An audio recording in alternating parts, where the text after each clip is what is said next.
अरे छोरी लिहला हमसे आस हमारी, जाए राजा तोहरा नीक ना पड़ी। छोरी लेहला हमसे आस हमारी, श्रवण कुमार के माई बाप जाए राजा तोहरा नीक ना पड़ी। अरे छोरी लिहला हमसे आस हमारी, जाए राजा तोहके नीक ना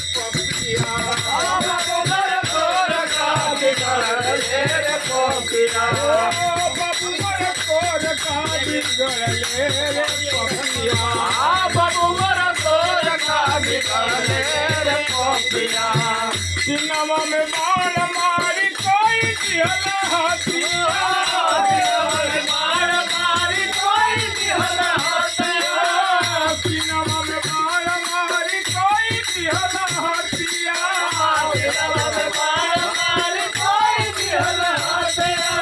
और लूट लिहला चलता डगरी,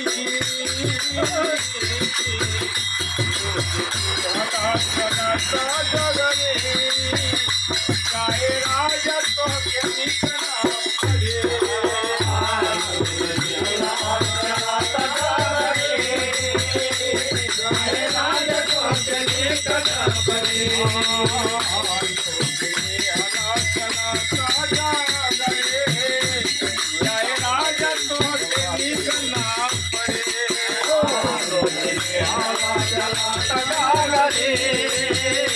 जाए राजा तोहके नीक ना पड़े। और चलला अंगेठा हमरे जीवन के नैया, जीवन के नैया हो, जीवन के नैया।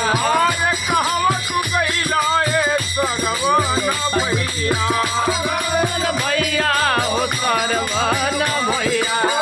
कहवा तू गइला ए सरवन भैया, सरवन भैया हो, सरवन भैया। मातरों में नारायण रे, जाए राजा तोहके नीक ना पड़े। जाए राजा कोई नीक ना पड़े। जाए राजा तोहके नीक ना पड़े।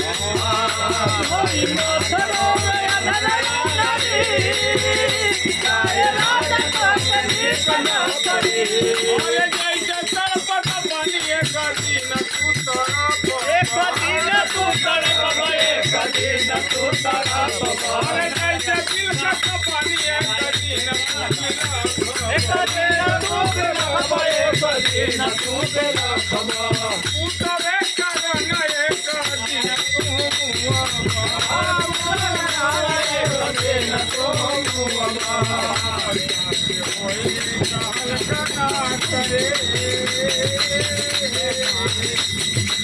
और साथ होई कहल कना करे, जय राजा तोहके नीक ना पड़े।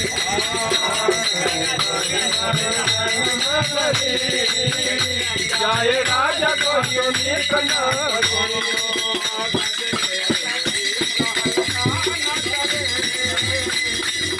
जाए राजा